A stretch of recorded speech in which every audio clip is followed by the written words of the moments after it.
What's up, you guys? Welcome back to the Pretty Petty Podcast. I am the sexually frustrated Mercedes. And I'm the sleepy baby head ass Amira. Hey, welcome back, you guys. Thank you. Before we start, I just want to say thank you to you guys. I saw we got 30 or 40 extra ratings on Spotify podcasts over the last week. Let me go take a gander. So yeah, and it's hovering at 4.9. So I just want to say thank you guys. Amir, how you doing this week? I'm okay. I'm okay. I'm looking at these ratings and I'm doing a nice little body roll. You know what I'm saying? I am doing better. I apologize to y'all for me basically turning the beginning of last week's podcast into a therapy session, but I'm doing better. If anybody was worried, I appreciate it. But I'm good. I'm ready to talk about these celebrities and what happened in the week of pop culture. I wish you watched reality television. I need somebody to talk to about Real Housewives of Miami and Beverly Hills. I'm a try, but reality TV ain't been hitting for me the same. I've been watching a lot of throwback movies and stuff. I've actually been glued to Tubi for a while. So when you showed me Mama D had a show and all that was going on, I went down back into the Tubi wormhole where I watch a lot of 90s and 80s movies. I showed a lot of that. I showed Mama D's dating show to Mia last week. Oh my God. And she fell in love. She said, I gotta get me a man like that. A man who wants a geriatric former pimp reality TV show goddess like Mama D. Why she doing? Did you can actually continue it though? No, I got scared after I started seeing pubes. Once I started seeing pubes, I was petrified because I never seen pubes on no reality show. I just out and about like that. Okay, I feel like that's a perfect segue into talking about Drake. Oh no, I wish I never got on social media. So tell me about it. I don't know anything about it. I haven't seen a picture.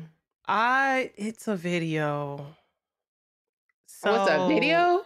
Yeah, somebody leaked his junk on a timeline. I gotta stop being so goddamn nosy because sometime this week I was on social media and he was trending, and so I'm like, well, what is he trending for? And I made the mistake of going to look, and yeah, he was spanking his shit. He was just playing with his ding-a-ling, and I was like, who put this on the internet? Why would they do this? Okay, hold on.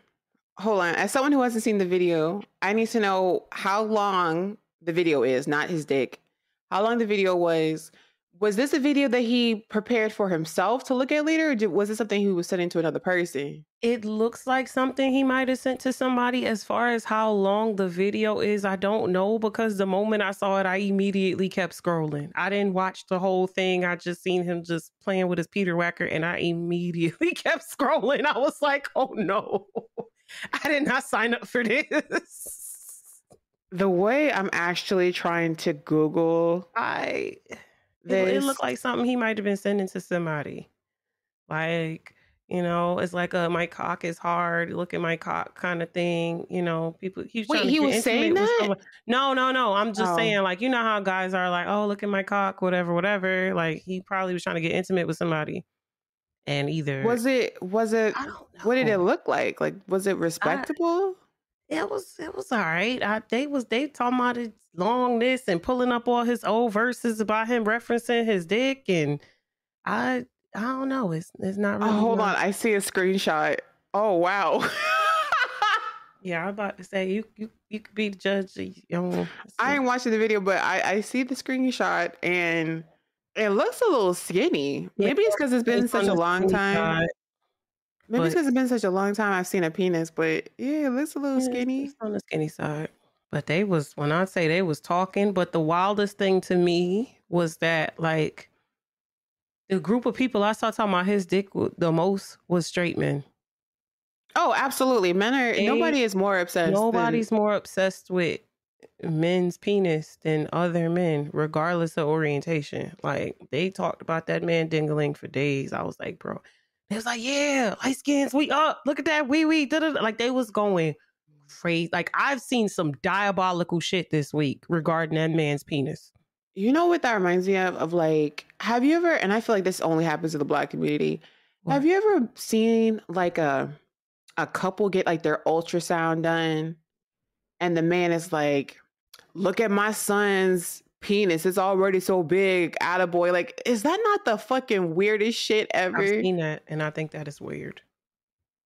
But I feel like women or heterosexual women can't possibly be as obsessed with dick size as most men are on average. I agree. Would you fuck Drake? No, but if you ask this question to like younger me would have said yeah, but grown me says no. Younger Mira was a thought.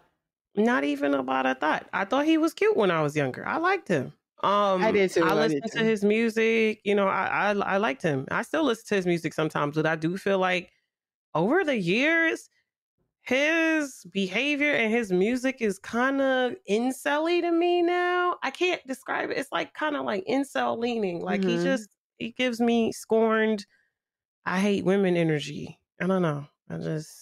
He doesn't speak to me the same. Have you seen Monique's interview? I've seen clips. I have not watched the whole thing like I did Cat Williams.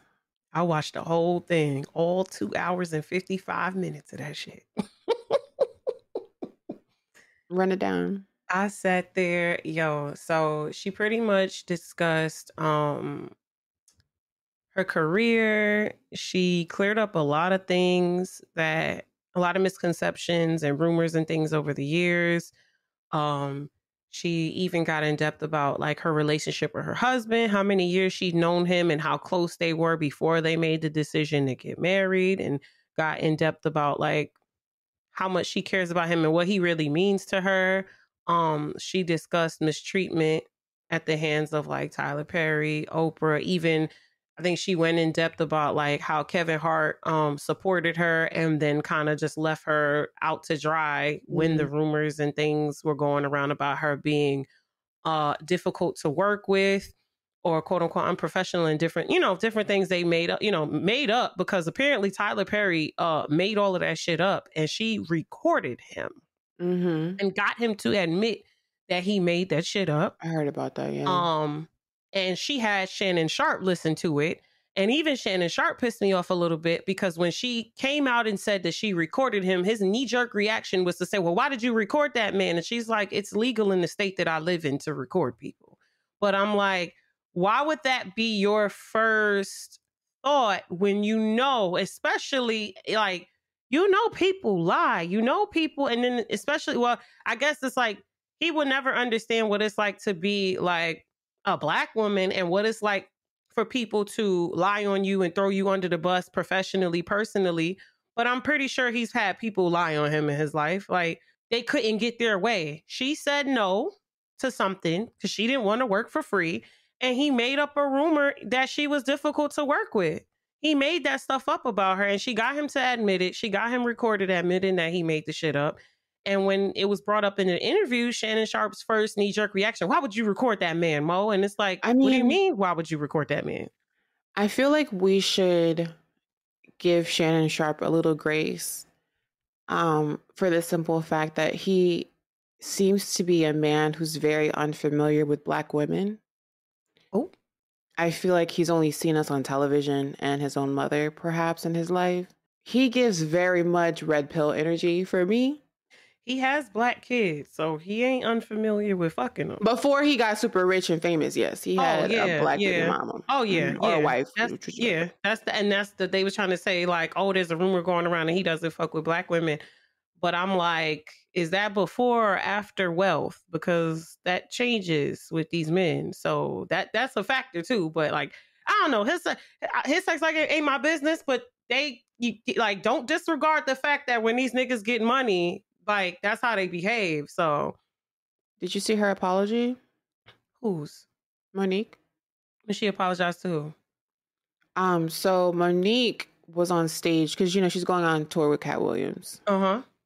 Which I'm ready. The fact that Kevin Hart's ex and Monique are going on tour with Cat Williams is just beautiful to me. But she was on stage saying to Greg Mathis, Stephen A. Smith, Oprah Winfrey, and Tyler Perry, like you would think that she was actually apologizing, but what she said was something like, I want to apologize for telling y'all to suck my dick, but I forgot to tell y'all to lick the nut that came with them. Something like that. Oh, So she publicly when was this?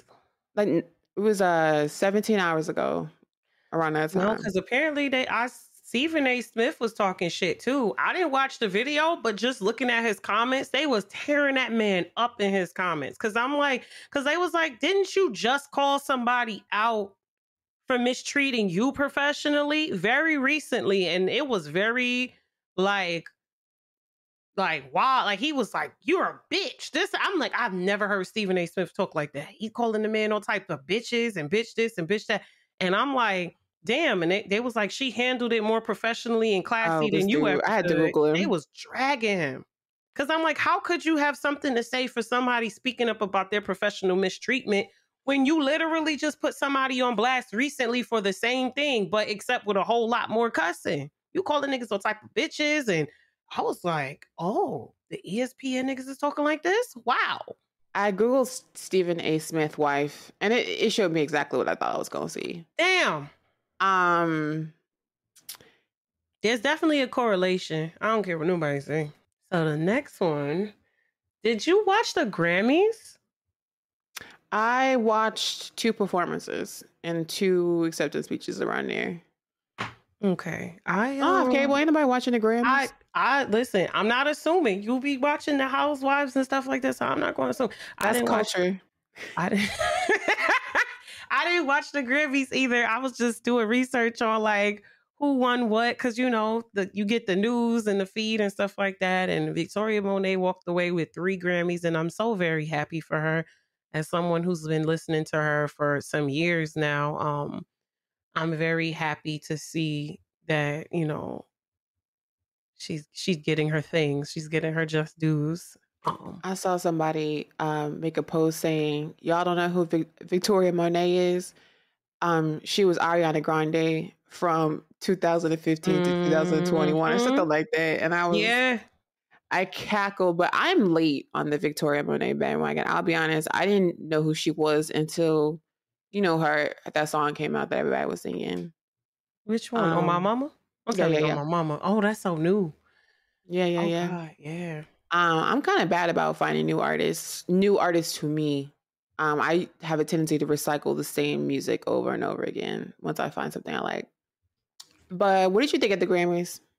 I'm happy for them. I know SZA got some Grammys. Me personally, I don't really pay attention to the Grammys or the award shows like that. I kind of just and I didn't even get to really watch any performances either because I was just so wrapped up in work and other stuff. But I'm very happy for them that they got their awards and they're getting their flowers. I just was taken aback because apparently, did you hear that BET did a shady ass Instagram post saying "Come where you are celebrated"? Did you see that? First of all, I had no idea that BET still existed until you told me. That's wild. Oh no, I was not aware. That's wild. But, yeah. But can I say something about the Grammys before we go to BET? Okay. Some things that we should mention is the fact that Taylor Swift won Album of the Year for the 4th time, making her the most, she's won that award more than any other artist of all time. Artists who've never gotten an Album of the Year, like Prince never got Album of the, there's so many artists. Mariah Carey's never gotten one. There's so many amazing artists that have never gotten an Album of the Year. And actually amazing artists. Beyonce. Yeah. Beyonce, yeah. Beyonce got some bangers. So we got to talk about what Jay-Z said. How you going to gloss over that? What did he say? Because Jay-Z got on stage. He won an award, and he got on stage and he brought Blue Ivy, who looked absolutely adorable and very much exactly half of each of her parents. She turned one way and she looked like Jay. She turned the other way. She looked just like Bae. It's wild. But basically he said that sometimes people be in categories that they ain't got no business being nominated in, and how he called Beyonce a young lady, which I absolutely thought was adorable, and insinuated that it's wild that she has the most Grammys out of everybody but has never won album of the year, which, you know, Kanye did the same thing when Taylor won album of the year 10 years ago, however long that was. I want to say it was like 2013. But Wow. Beyonce in the audience, you could see she was intensely uncomfortable. She does not like being put on the spot, but especially not when she's not expecting it. And so, like, she mouthed something like, "Oh, Jay," or please, or something like that, like under her lips. But I could clearly see her lips moving. And I thought what he did was amazing. Every time I see a black man stand up for his wife at an award show, I jump for joy and it makes me happy. And then I watched SZA get her award, Mm-hmm. and Lizzo had introduced her. It was nice seeing Lizzo because I thought she was still canceled. And she was up there, and I had no idea that Lizzo and SZA were such close friends. Apparently, they've known each other for a while, and they were so cute up there. They were hugging and stuff. So I thought that was cute. But for me, the highlight was, and I don't care how nobody feel about this, was Miley Cyrus's performance. I watched it like 5 times. I love Miley Cyrus. Wow. Now that she's back to being white, I really love her so much. She's amazing. She has like that whole, I'm not going to shave under my armpits. You know, I'm reclaiming my power energy. Like, she was literally on the stage, like how you would dance in your kitchen when no one's watching, but she's doing it in front of the whole country. And I'm like, that's the energy that I want to be on. Like, not caring, not giving a fuck what anybody thinks. And so for me, that was the highlight of the Grammys. I was annoyed at how many times they kept showing Taylor Swift's face, which I'm sure they're doing right now at the Super Bowl. Oh, all right. But I do want to say about I don't know, Miley Cyrus. I haven't watched a Miley Cyrus performance since she, like, what is that time? I think she like redid Jolene. I like her. I like that, how that sounded. It sounded really good. What BET did was supposed to be, I don't know if that was supposed to be like a response to Jay-Z's speech about Beyonce not getting her just dues or getting that award. But, you know, BET came out with this shady little Instagram post that stated, "Come where you're celebrated." And it had pictures of different artists, Rihanna, like some other people. And I was just like, I saw a tweet where somebody was like, they had Jack Harlow performing on the main stage and they had Victoria Monet at the pre-show performing. Like, what is that? This, you know, come where you're celebrated, but you got some of our best artists performing. Like, it was a mess. So I definitely do think that that speaks to a larger conversation with like Black publications also putting us in a box. Like, artists should be able to create a country album and still get their awards and their just dues. And it shouldn't only be space held for hip hop and R&B artists. It shouldn't only be, you know, space held when for people who want to fit in within that binary. It severely limits people. Like, What I will say is, remember how like MTV was like, Victoria Monet, you're too young of an artist, you're too early in your career to perform at the MTV Video Music Awards, and then here she is winning 3 Grammys, but then also BET is making her perform not on the main stage. yeah, that was in And 2022. Yeah. something that I saw that came across on my IG feed, because I was following her at the time, Jelly Roll, who is, I guess, country, indie, I never heard folk, of him before until he performed something Became like Michelle that. a few weeks ago. I was like, oh, who's this dude? But he was nominated in the same category for Best New Artist. I feel like that was the category, as Victoria Monet, but Victoria Monet won, and his wife reposted something that somebody wrote, how she only won because of politics. Wait, you saying And Jelly Roll wife said that? yeah. Oh, wow. Yeah, and nobody seems to have like none of the, I haven't seen no news stories on it. It was something that I personally saw on her IG story. Victoria Monet is an amazing artist, but to say that about a Black woman winning that award is because of politics, like, we know what you're trying to say. You're trying to say like the Grammys She only participates in got it affirmative because she action, right. and we Yeah. know that's not true because look at Album of the Year. Make it make sense. Isn't it? It's wild because he's smiling at her face. He's smiling at her face in clips. And that's what his wife is saying on the internet where people could see. Really? So Real Housewives of Atlanta, Uh-oh. which I know you didn't watch the last season. Can y'all please comment in our inbox and y'all email us and tell Mir that if she gonna have a podcast about pop culture, she needs to be watching these pop culture events and TV shows. Anyway, That's crazy because you didn't even watch the. You know what? I watched more of the Grammys than you. You right. Because I'm like, I did not watch that. I saw this, but I did not see that.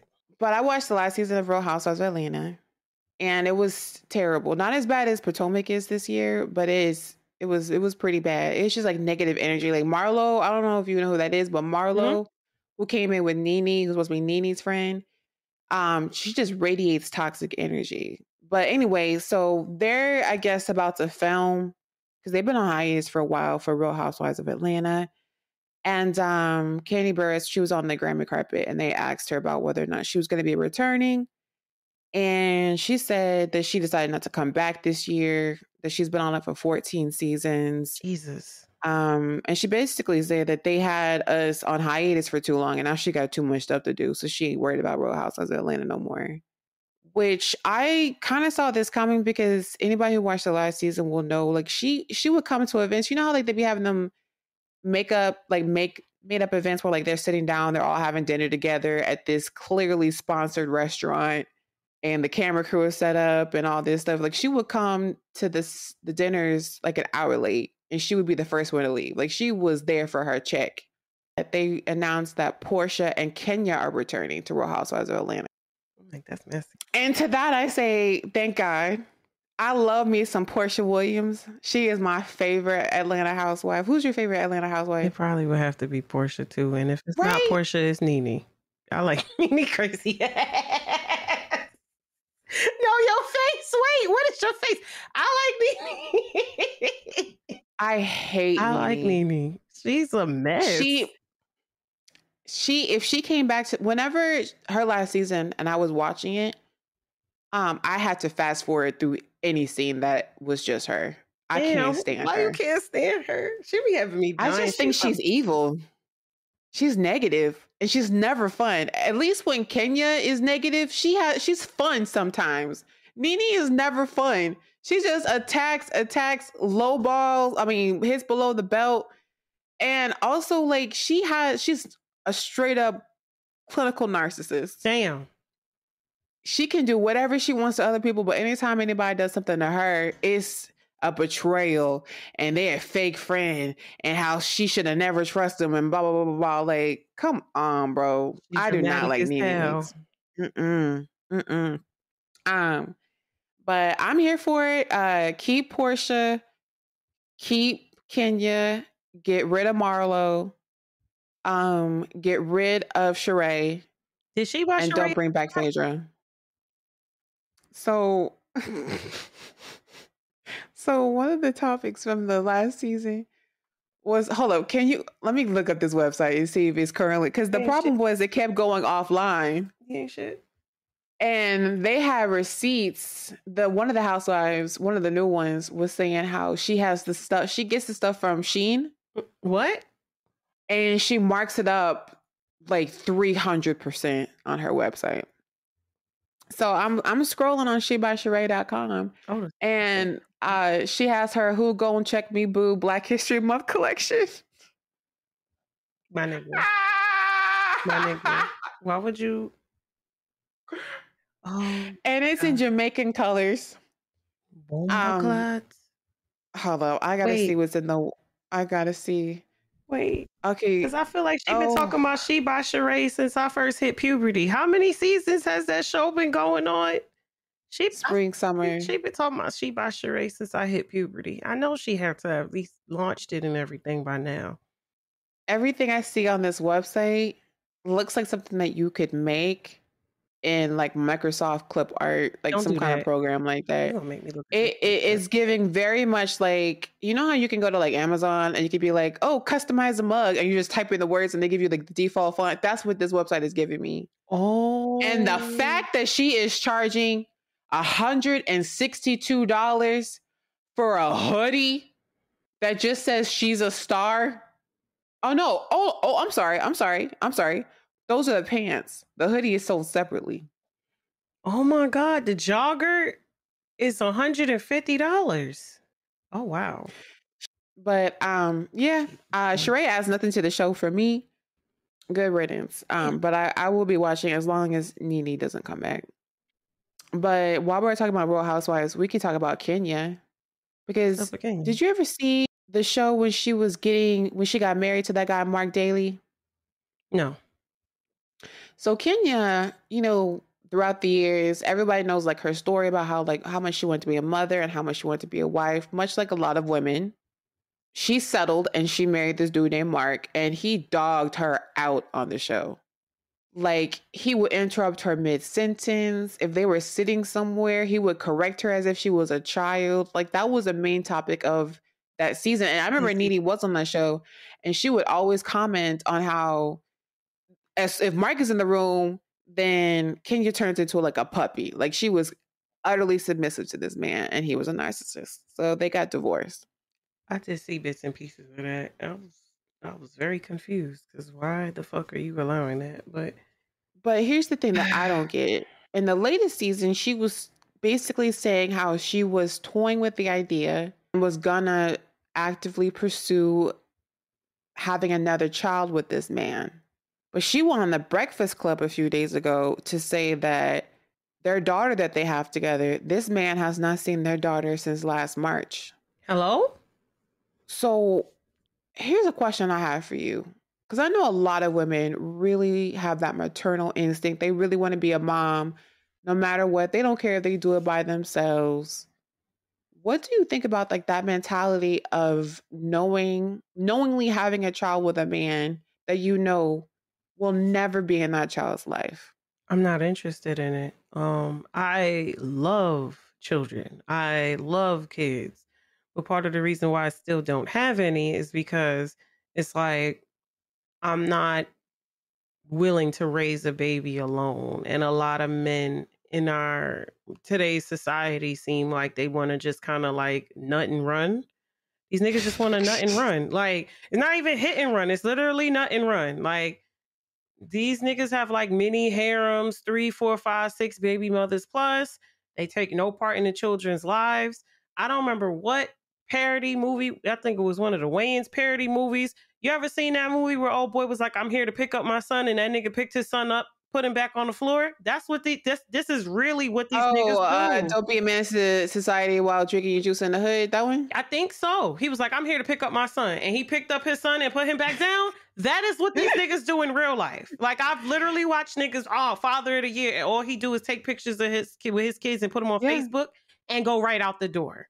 You know what I'm saying? Very minimal participation. I love kids, but I don't know if I love them enough to set out to raise them alone. If I have my child and I happen to have to raise them alone, that's one thing. But intentionally having children, knowing that you're going to raise them alone, is another. I don't want to come across as judgmental, but it's one thing for a woman to have a child by a man and he does the okie doke and lies to her and say, "I can't wait, baby. I'm going to raise this baby. We're going to name him Leroy Jr., all that shit." Not Leroy Jr. And then they step out. But it's like knowingly raising a child. And I'm not saying that you can't do it. I'm not saying the child will miss out on anything. But I just feel like it's so financially hard to be a 2-parent household, let alone a 1-parent household. And then also not having that secondary parental figure. I just feel like that's kind of, and this sounds a little bit judgmental, but this is how I truly feel. It just kind of feels like you're setting up your child to already kind of start behind where they ideally should be. Damn. But if you feel like you can emotionally and financially support that child to the best of, like, fully, then I support you. But I just feel like there's a lot of people who be having kids and have no business having kids, either because they do not know what it takes to be a parent, or because they cannot actually pay for a kid. It's too damn expensive. Childcare. Oh, I've been seeing them talk about that on TikTok, and I did not know childcare was that wild. As someone who like grew up in a house, we had like a we had a child, like we had a home daycare service, and I'm like, our shit did not cost that. We did not charge people that much. I think max anywhere from $150 to $200 a week was what they paid for childcare services per child. But I'm seeing people talking about $2,800, $3,000 a month in child services, Mm-mm. and I'm like, oh my God, is this what parents are Mm-mm. paying to like put their kids in daycare?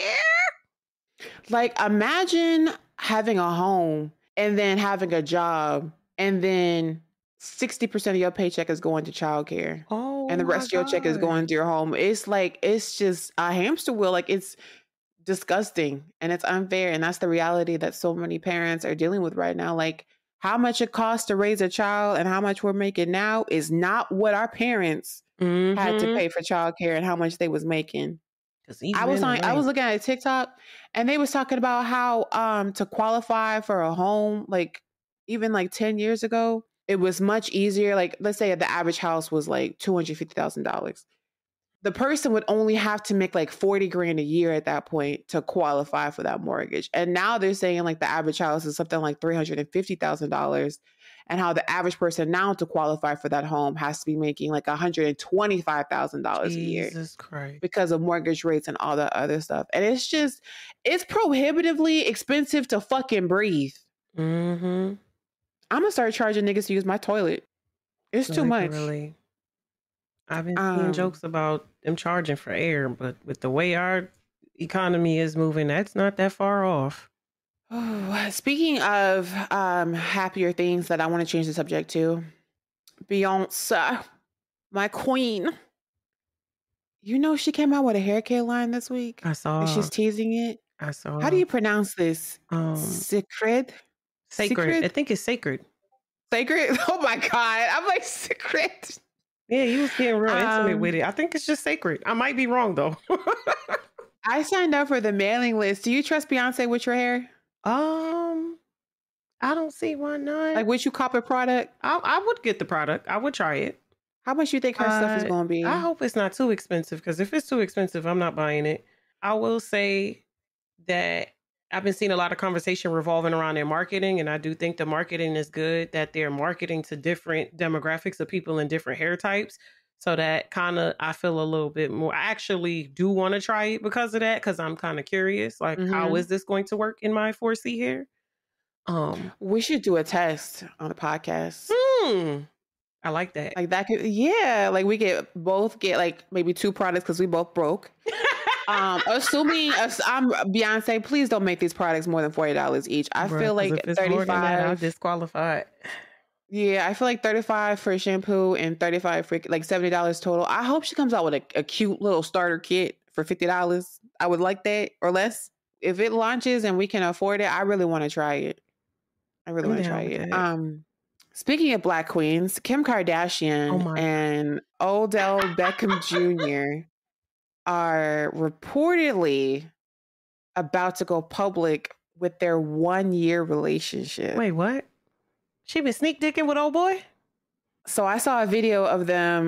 They were walking together. He was walking in front of her and she was walking behind him, and she had like dark sunglasses on, a dark hat that was covering her eyes, and she was keeping her head down, like trying to be, I guess, low key with it. But it was clearly Kim Kardashian. But according to Us Weekly, you know, in all these articles, they be mentioning their ages. Kim K, who is 43, and Odell Beckham, who was 30 years old, have been seeing each other for a little over a year and are apparently getting serious. I didn't know it had been that long since Pete Davidson and Kim Kardashian, but apparently it has been.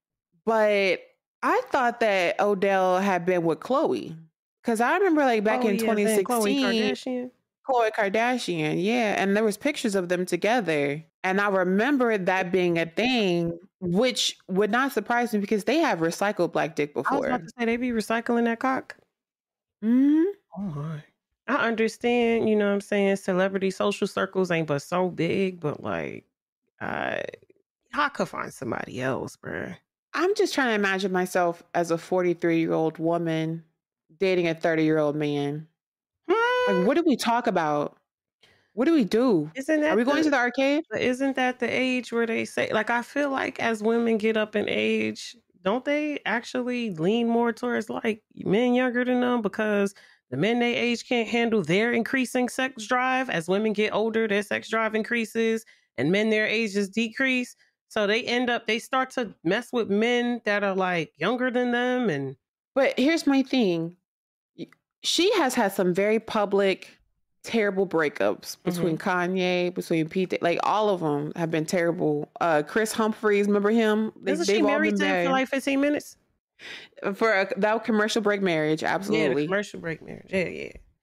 But I feel like dating, like I feel like her taste in men, if possible, is getting worse. Damn. Like, why would you date such a young athlete for a year and expect it to be serious? Maybe it's just I don't have no choice, like trust in athletes. I just feel like there's no way. As I'm saying a lot this, of people don't. As I'm saying this, there is no way his penis is not actively entering another woman. Jesus Christ of Latter-day Saints. If you are quiet and you listen carefully and place a seashell to your ear, you can hear the back shots.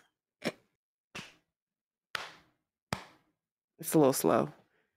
I feel like there's a general distrust of men in certain fields. Rappers, athletes, military men, military, police, firemen. Yeah.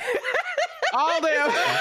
Distrust amongst most women and most people that date men. They're like, stay away from niggas in these fields. If they ain't gonna cheat on you, they're gonna beat you. It's one of the two. One or the other. Sometimes both. It's like, no, just go over there with that. Oh Lord. Listen, don't listen to us, y'all. Even though Mira is happy with her love life, I am not, and I am bitter. Jesus. So don't let me sway you. So Latto. Oh Lord. So she came out with a song. It's called Sunday Service. She kind of rolled it out as if it was going to be a diss track, but it was more of like just a general track with her talking her shit. She did have a couple of like slick bars in there. I guess they were directed at like Ice Spice, but I noticed a lot of people took problems with her. They made a lot of jokes and offhanded remarks about her always alluding to having a low body count, and it turned into like a whole argument on social media. The drama was Latto was in her tour bus. She was drunk. And it was after the club. Yeah. And so she was singing her Sunday service. And in the background was a video of Ice Spice. And so Latto went on Instagram Live, or she was doing an interview, and she was saying she didn't even realize Ice Spice was on the TV behind her. Do you believe that? She's absolutely. I actually do. There's a girl in front of the video. Like, nobody's pointing to it. You can see just like a sliver of the video on the left-hand side of this random light-skinned woman. And Latto, I realize we are in that mentality because of Nicki, but Latto historically has not been messy. She seemed like she just stays to herself. She works on her music. It looks like she takes whatever criticisms people give and she just go back and like work on her craft and just tries to get better and better. That's from where I see it. She just progressively tries to work on her shit. And then Ice Spice saw that video and took it personally. Again, have we learned nothing? If somebody is not directly talking to you, don't respond, Nicki. Don't respond unless somebody is directly attacking you. Don't respond. But I'm interested to hear more about the body count thing because I feel like Latto does do that. So does Megan. So does Nicki. Everybody wants to have a pretty little pocket pussy that never has had a penis inside the Polly Pocket Pussy podcast. We're going to talk about the pocket-sized punani. I can't even take a baby carrot in it. Oh my God. It's so tiny. What is this impression? Please. Christ, I wasn't even thinking about Kim K. That's just how they be sounding. They be like, I've only had 1.5 penises, and the second one was the size of a Q-tip. Like that's what they give. Listen, they was like, yo, if Latto ain't gonna do one thing, she gonna have a verse talking about how she has a low body count. And I'm like, damn. And people was like, oh, so she got a rap about being a whore to make y'all comfortable, this, that, and the third.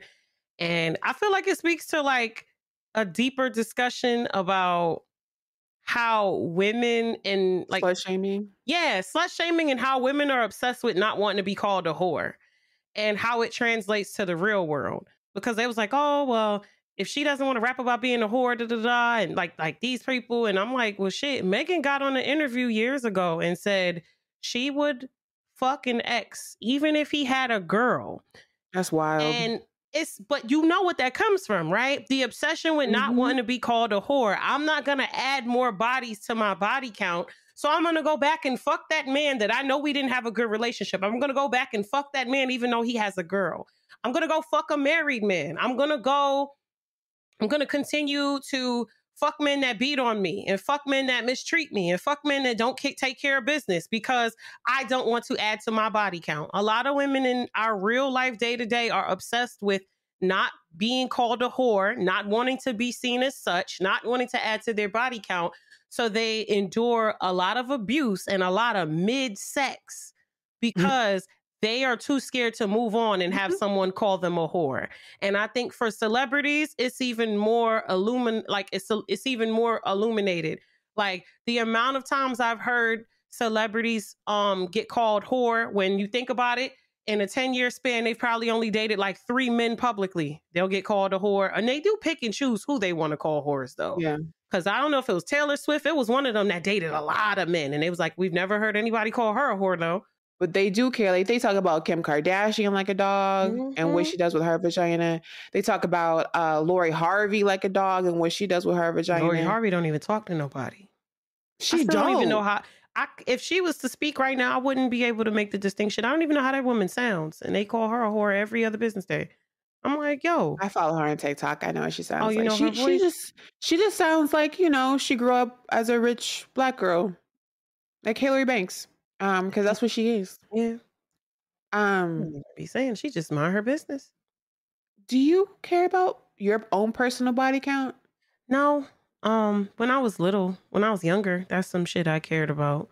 But I kind of got to the why. Why do I care about some shit like that? Because I feel like it sticks women in relationships where they're being poorly treated because they're so obsessed with not wanting to add to the body count. You stick with that person who ain't fucking you right because you don't want to add to the body count. You stick with the person that's beating on you because you don't want to add to the body count. And I feel like it's like, we grown. Be smart and sensible with who you screw, and that's it. But I cannot imagine caring about my body count because guess what? The statistics are not being published. You could fuck 500 niggas or 5 niggas, and guess who gonna know? You. Like, it's not up for data analysis. It's not part of the census. So I'm not understanding why women just can't be happy and do what they want to do. Like, I can see it a little bit more from like Megan Thee Stallion or like, a celebrity, because they do have very public relationships. And if they are seen with someone, everybody's going to assume that they're sleeping together. But for the average Sarah and Shamika, who cares? I agree. Or has it ever happened to you if you want to date and somebody was like, hey, yo, Mira, you look so good, shorty. Hey, yo, what's your body count? What you saying? I'm not talking to him no more because to me, you just telling me you a child and you going to treat me based off what you deem to be a satisfiable body count for my age and for my this and for my, like, because niggas that talk like that expect you as a grown-ass woman to have not fucked anybody. Niggas that, especially if you coming out the gate with that, you are the type of nigga that I could be 35 years old, but in your eyes, for you to not call me a whore, I've probably only, like, acceptable number for you for my age would probably be like 2 men, 1 man, one, like, those niggas are not realistic. I don't know. Like, I hear shit like that and I just tune out. Once I hear a man talking about body count, I'm not interested in you no more because it just tells me you're a child. Because as long as you're not sleeping with everybody and you're just not throwing the pussy wherever or throwing the dick wherever, I really don't care. Like, why does this even matter? As long as you're not fucking everybody, I don't give a fuck what you did before me. So you know how we opposites? Mm-hmm. So no one's ever asked me my body count because I guess they're all more mature than me. I've asked every single person I have dated in the last 15 years their body count. And pretty early on, like before the 3rd date, I'll ask. And let me explain. But you're a woman, so I want to hear that. Okay, but here's the thing. I ask a lot of questions. Like, I remember I dated this guy maybe like 3 years ago, and he was like, you ask a lot of questions. You care. And that was the last time I saw him. Like, I just really want to get to know you. And also, I have the attention span of a 3-year-old. So you got to keep me entertained. Like, we got to move to topics.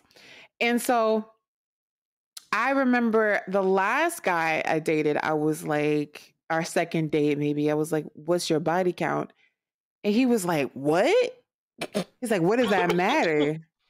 And I just remember being like, just tell me. I tell everybody the same thing. I'm like, I'm not judging you. I literally do not care if the number is 1 or 1,000. I just want to know. Just like I want to know what's your favorite kind of breakfast in the morning. I place the same importance on both of those topics. I truly do not care how many people you have slept with. I care about the last time you was tested. But I don't care about how many people you slept with. It's just an interesting fact for me to know. I have never judged anybody on how many people they've slept with, whether they've had threesomes, whether or not they've gotten pegged, whatever. I don't care what you do as long as it's legal and consenting and you're not giving me anything that is transferable. And I have had some people like push back and be like, why are you asking that? They eventually always tell me. And I also take it with like a grain of salt because I'm like, you ain't really telling me your real number because you think I'm still going to judge you. And I'll tell them mine if they want to know. Really care. I just want you to tell me. Yeah, I get that. I just don't be trusting men with that type of shit. Like, especially out the gate. Like, that's conversations I've had with men that I've dated after I get to know them a little better and we're talking about it, just come up in conversation. But I don't typically trust men with that type of shit. Funny enough, I think I've been told the truth by men, at least. Because the numbers they be saying are not numbers that, like, they be saying like 70, 85, 200. And I feel like those are true numbers. I feel like if a dude told me 3, I'd be like, oh, you full of shit. But yeah, they be telling me, and I truly don't have a reaction. I might follow up with, okay, so tell me about the worst sex you ever had. Like I'm so juvenile like that. Like I want to hear the tea. Yes, I want to hear the tea. I want to hear about the worst sex you've ever had. Sometimes I ask about the best sex you ever had. I mean, especially if I know I'm not going to keep dating you. Tell me your business. The look, Mira, what's wrong?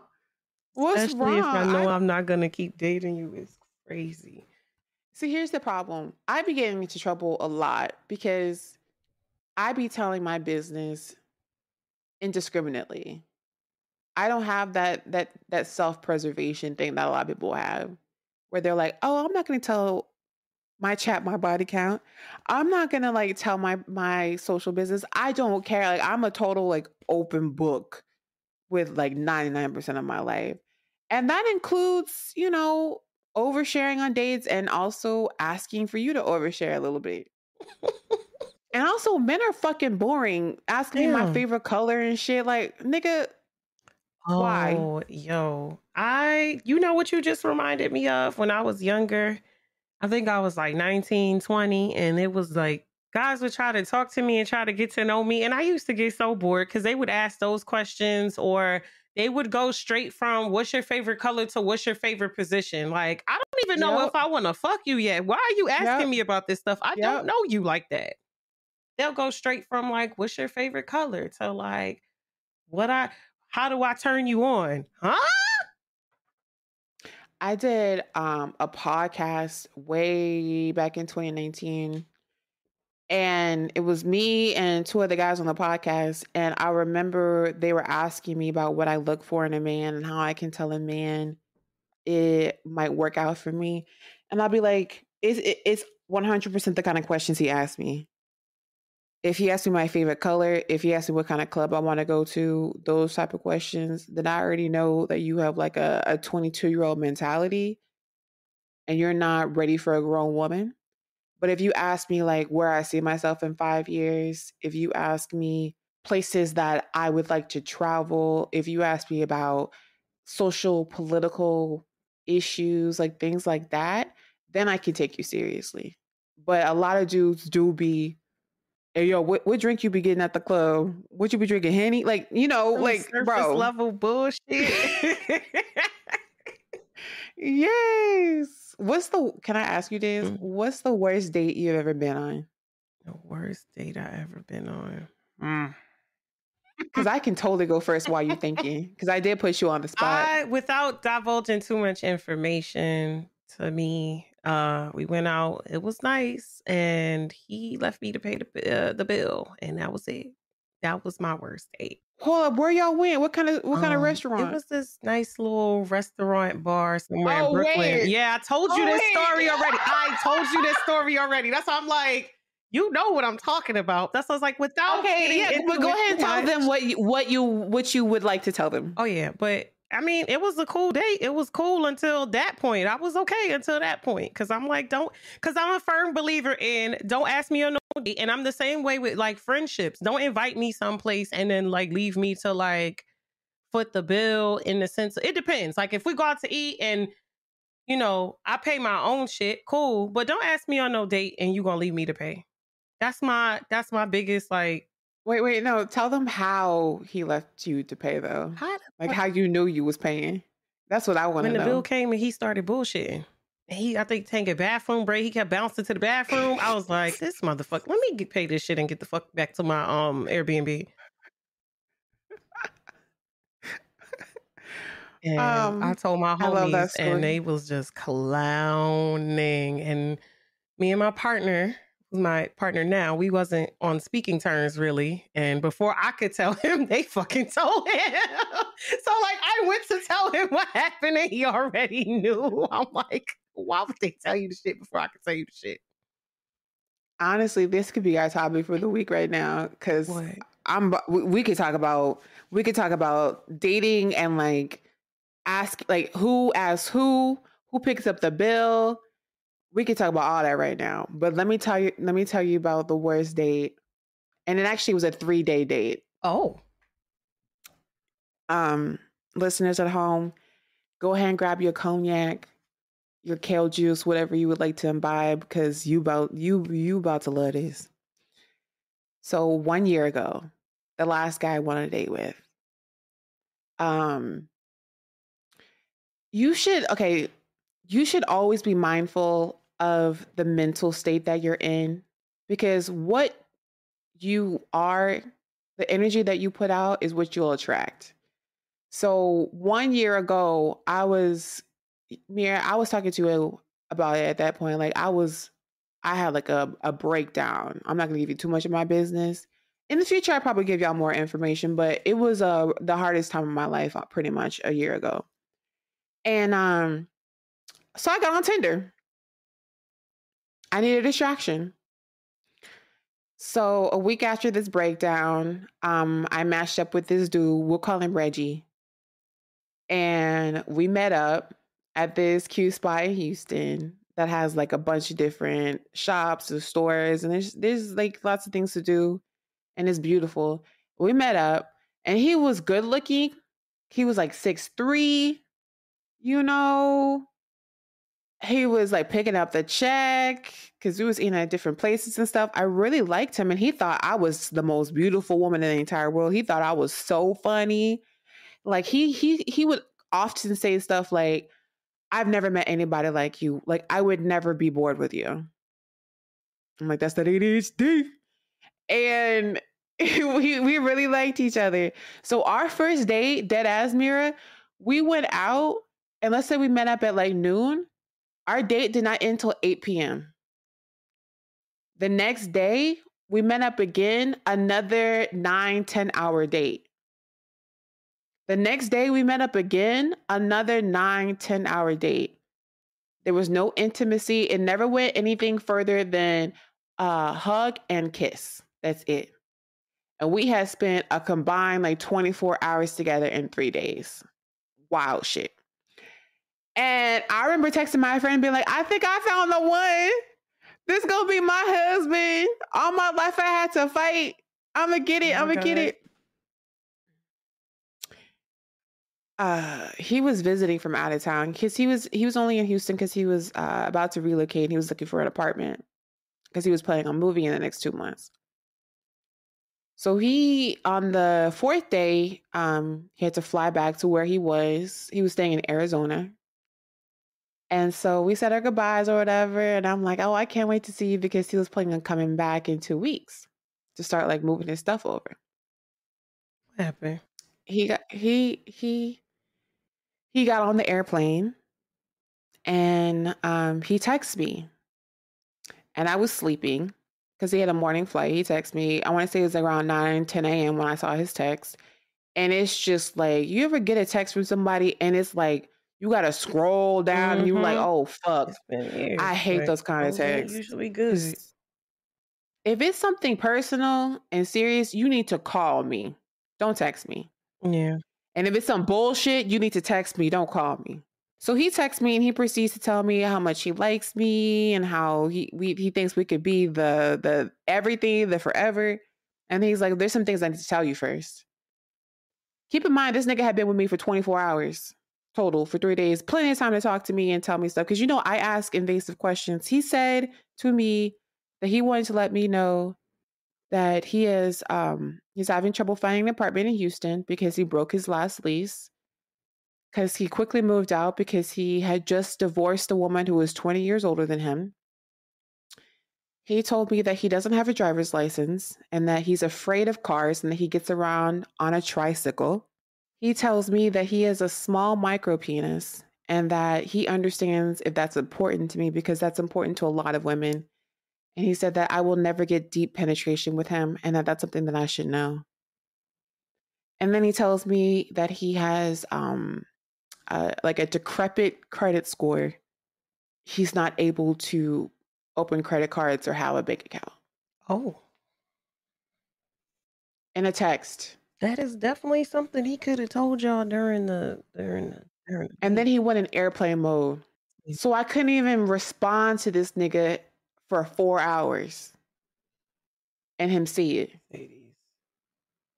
And I texted him, I'm like, why would you not tell me this in person? Because the fact that you texted me all that shit and then got on a plane and I couldn't even tell you or whatever. And then he was like, well, there's nothing to talk about. It is what it is. You're either okay with what I said or you're not okay with what I said. And I'm like, I can't even get to what you said. It's how you told me. Mm-hmm. I'm like, if this is how you communicate, this ain't how it's going to work.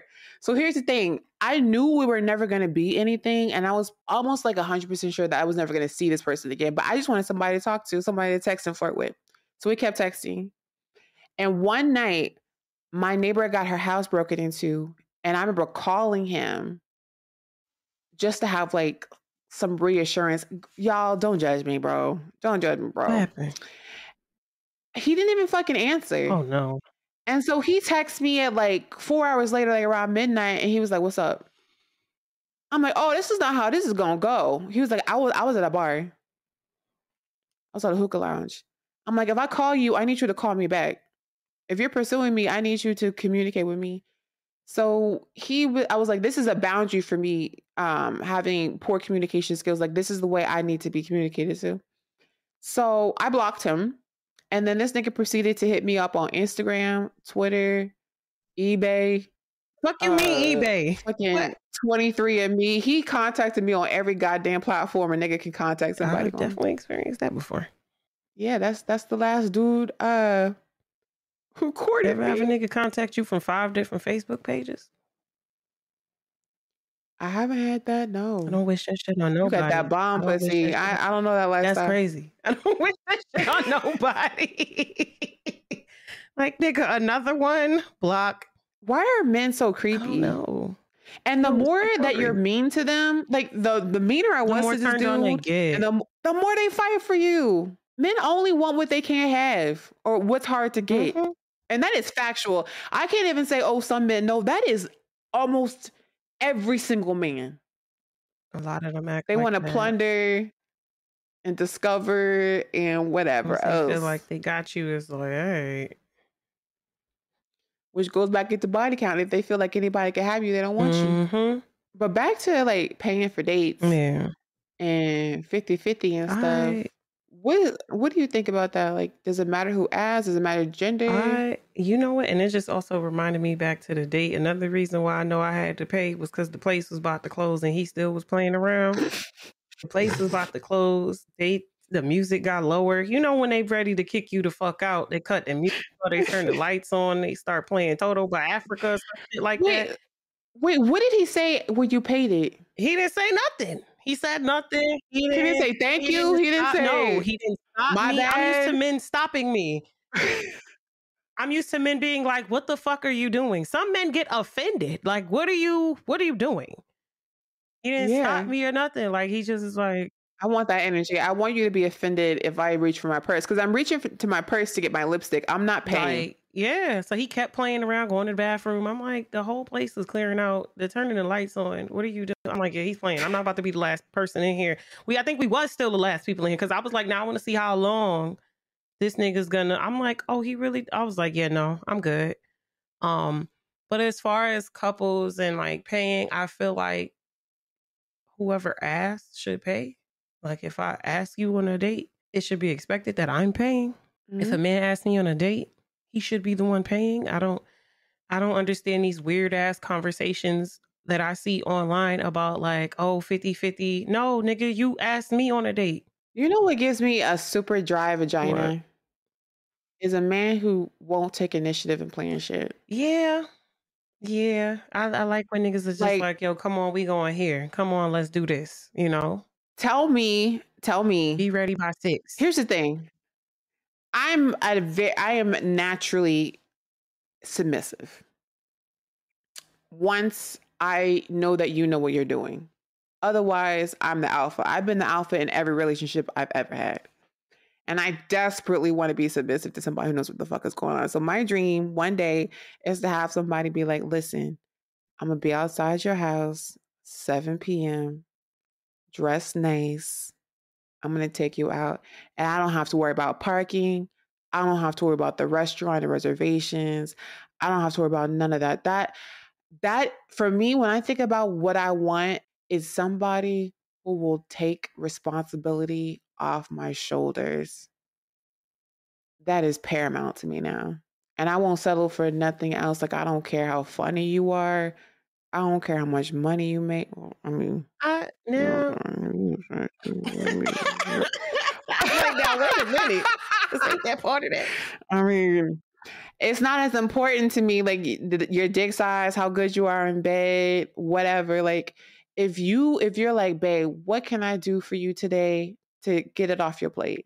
Like that is so sexy. Like, I notice the air in your tires is low. Let me fill that up for you. Consideration. Oh my God. Can you imagine being like a dude being like, I noticed you're getting a little bit moody and you about to start your period. I'm gonna get you some iron supplements. Like, to me, that's sexy cute. Too. That's mad cute. Like, it's stuff like that. The fact that you consider me a priority and you think about me when I'm not around. I don't give a fuck about a good morning, beautiful text. Yeah. None of that. I want to be considered and I want to be prioritized. But going back to the 50-50 and stuff like that, if it's a first date, I don't care who asks who, you're paying for me. I say that, but I'm totally lying. Every single time I go on a first date with somebody, we go Dutch. I don't like people paying for me because then I feel like I owe you and I'm like a burden. But ideally, in the future, it would be like, oh, you the man? Yeah, you paying for me. You make more money than me on the dollar anyway. You pay for me.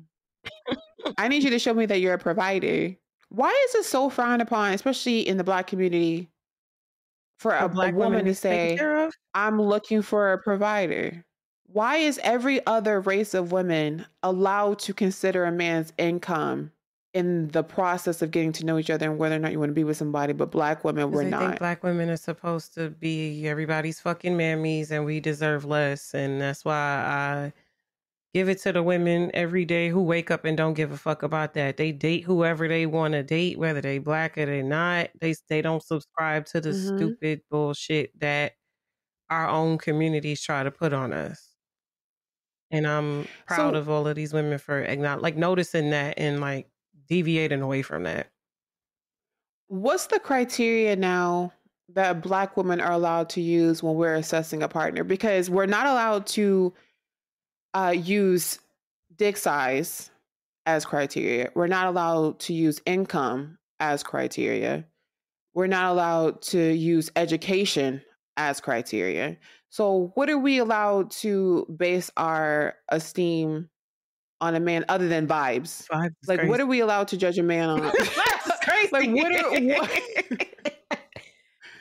like, it's like, you know, men are just like, yo, just find a man who treats you nice and can make you laugh. Guess what? Treating me nice and making me laugh does not Bills, make me and sleep easier at night. it's not security. I don't think, because there's a class of Black women out here that are collecting degrees like fucking Pokemon cards. I'm not gonna go tell them to go fucking marry the janitor. Like, I'm not gonna do that. Mhm. But it's like they're expected to, if they want to. I guess this is the rhetoric that's pushed, that they're expected to have to date down if they want to remain within the Black Mhm. race or date Black men. Well, I'm gonna say, if you're gonna go outside of that, then go outside of that if you can find your equal. Because all of that personality and all of that stuff is cool, and I'm not finna laugh my way into homelessness with you neither. I don't know. Feel like women should look for whatever they look for, and don't let anyone try to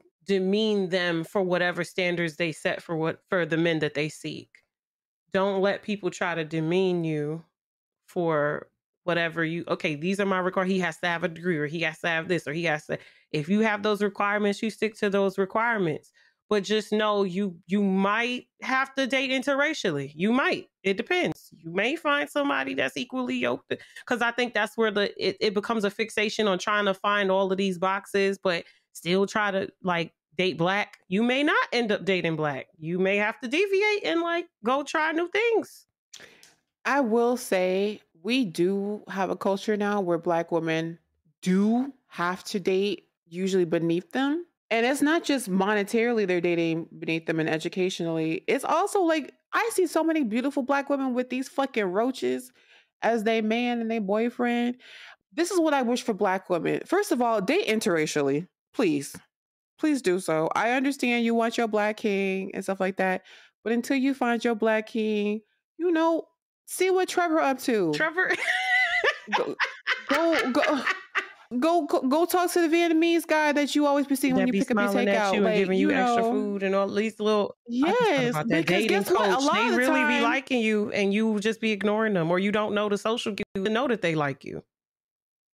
one of my favorite genres of TikTok is Black women and interracial relationships and seeing how they are getting the princess treatment. These women who would normally be, and I'm not trying to talk, this is not all Black men, so save your email, your Twitter fingers. But I have seen a lot of Black women who don't have to work anymore, who are financially provided for, who get to go on vacations. The men pay for their hair and their nails and their lashes. They speak life into them. They're so sweet. I mean, obviously, this is social media, so you're only seeing the positive side of these couples. But even so, it's like they're not having break babies. Damn. They're not making the woman go 50-50 and then also raise the kids. It's a whole, like, you don't have to do bad all by yourself in a relationship just to not be alone. Why are you still You know what they together? get? The ability to tell the next bitch, at least I got a man. That's what they get. That part. Because even they were saying that if you dial back to that interview with Monique, because Tiffany Haddish had made some off-color remarks about Monique's husband, and Monique was like, well, if you had a husband, you wouldn't have got caught up in these things. And, you know, and meanwhile, Monique is sharing her husband publicly. Jesus Christ. And as much as I fuck with Monique, women are obsessed with using their husbands and their partners as a gotcha to other women. Having a partner and a person in your corner to speak life into you and to stop you from making stupid ass decisions is a beautiful thing, and is something that I hope a lot more people get exposed to. But saying, well, if you had a man, you wouldn't have, like, no. I need women to stop. So that's why they endure this bullshit. They endure the abuse. They endure the belittling. They endure having to take on the load of everybody, because they just want to be able to say that they have a man. They just want to be able to, they want to, you know, show face in public, because they know how couples are perceived and how people are treated when they are partnered.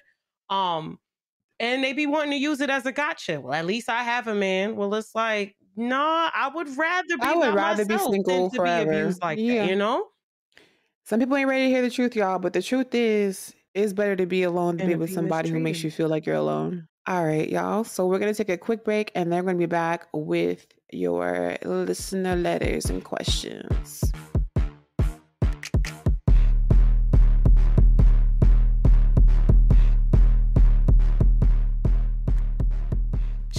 Pop that coochie now. All right, y'all. So once again, we would appreciate you writing into us at theprettypettypod@gmail.com. First question this week. Trevor, why not Trevor? So Trevor says, hey guys, I got really sick this past Friday. And I mean sick. My head hurts, as in pounding, muscle aches, couldn't swallow, ears was even hurting. I asked my husband, we'll call him Jerry. I asked Jerry to take my temperature. He looked at me like I was disgusting and said, I'm sure you're fine, but you look like shit though. Oh my God. I could barely eat, and he did not offer to make me even a few things. No warm bags, no pharmacy runs, no nothing. He left me sleeping and went to a family function. So now I'm not only sick, but alone and without a car. So I couldn't go to the pharmacy myself. I'm always taking care of him when he's sick.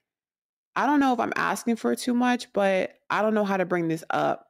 How should I approach the topic without being too critical? But I'm getting my ducks in a row and getting out. So this person has, I suppose, decided to get a divorce because this is a married couple. This is a husband and a husband. So backing up to the question, I'm always taking care of him when I'm sick. Is that asking for too much? And how can I approach the topic without being too critical? What do you think, Mira? That's so nasty. Me personally, I would be trying to leave. Especially if it's like I take care of you when you sick and this is how you treat me when I'm sick. Like to me, that's the like reddest of red flags. And that's like, okay, it's time to go. Cause that's so inconsiderate. I feel like even when I'm at my lowest mentally and I'm like not good, you know what I'm saying? Those real depressive where you just don't have the energy to do anything. And if I know, my person is not feeling good, but I don't have the energy to get up and go to the pharmacy, I'm going to DoorDash you medication. I'm going to try. Mm-hmm. When I say I relate so much to this situation, I have a tendency to overextend myself in relationships and never get the same energy in return.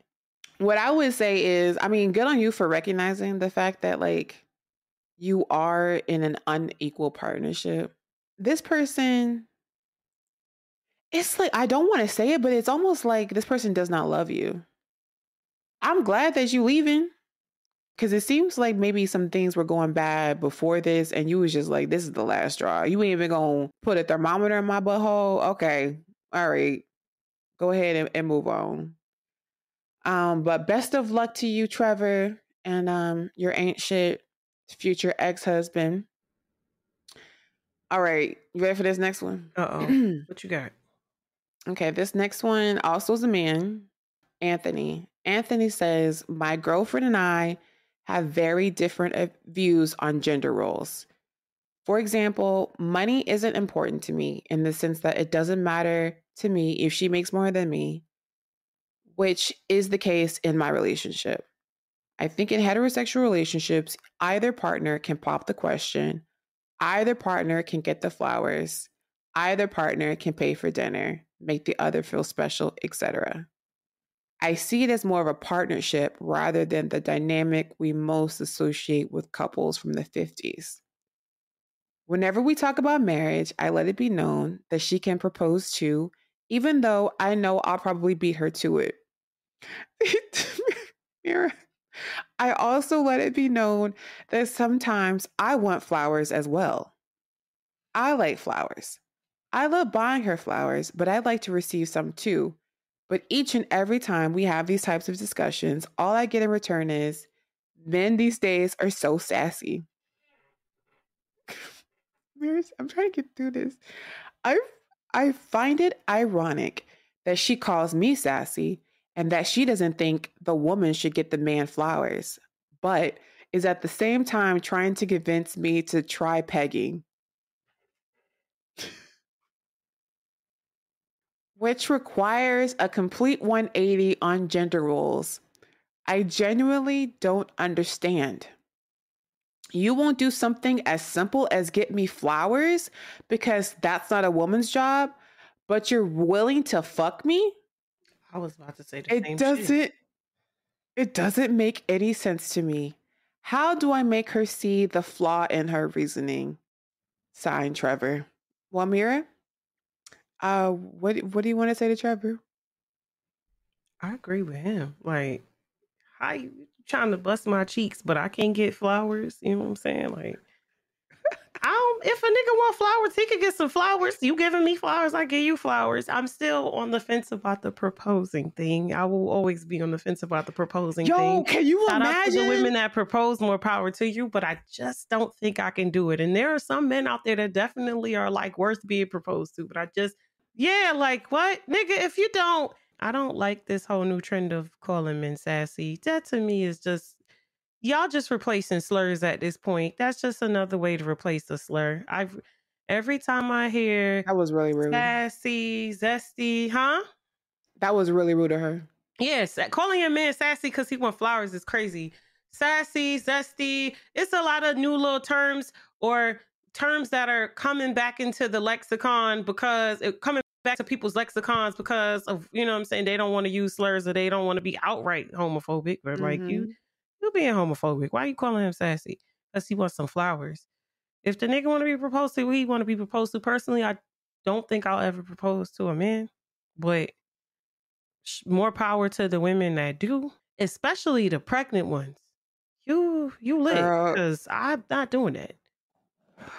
Pregnant is 8 months pregnant, getting your big ass on one knee, talking about what? Get the fuck out of here. I'm not at nobody 8-9 months proposing to no man. But for me, as somebody who has never bought a man flowers, who has never even thought about proposing to a man, as someone who sure as fuck has never thought about pegging a man, this is my answer.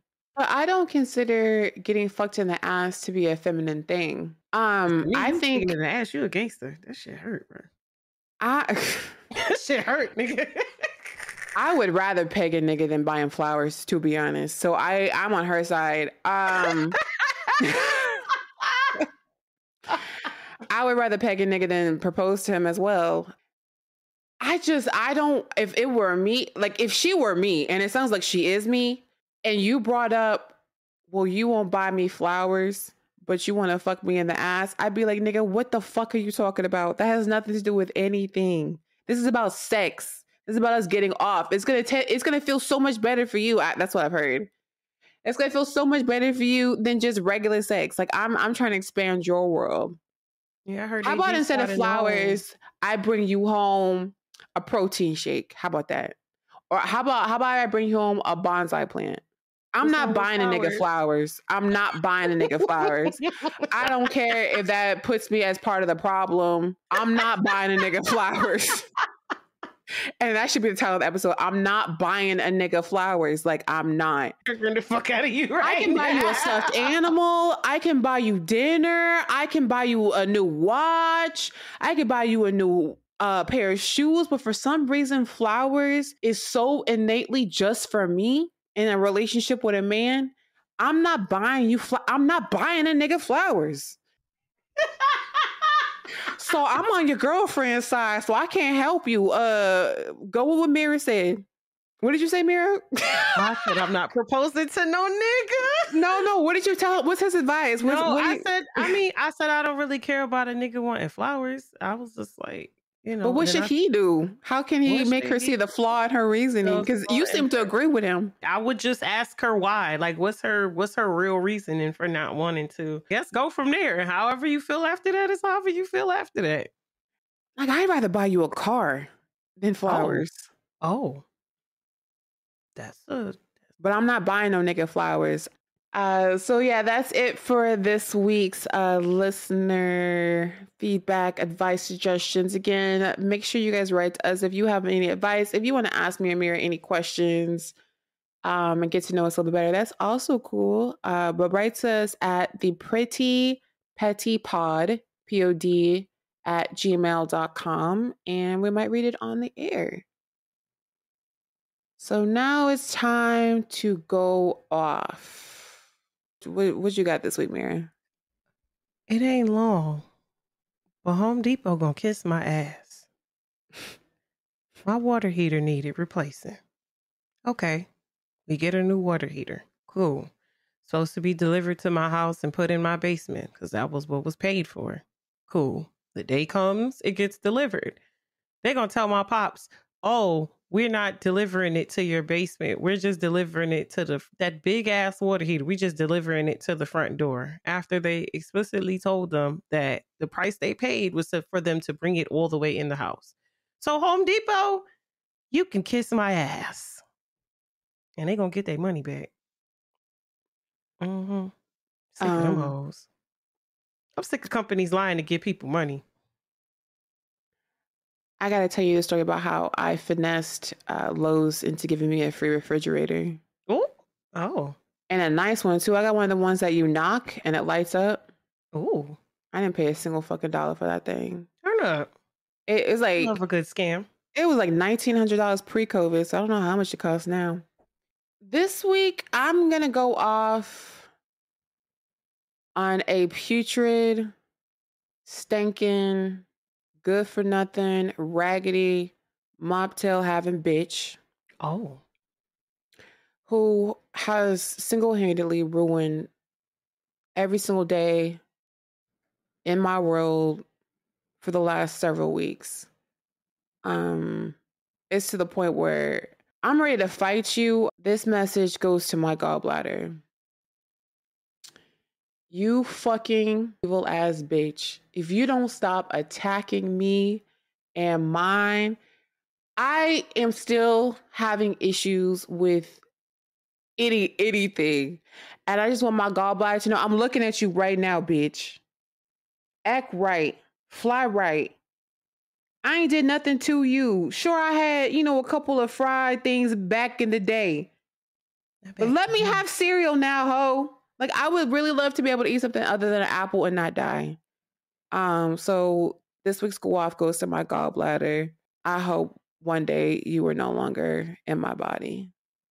And that's it. That's my go off for the week. All right, y'all. That's another episode done. Episode 5 cleared. Again, write to us. Please rate us on wherever you listen to podcasts. Right now, we're on YouTube.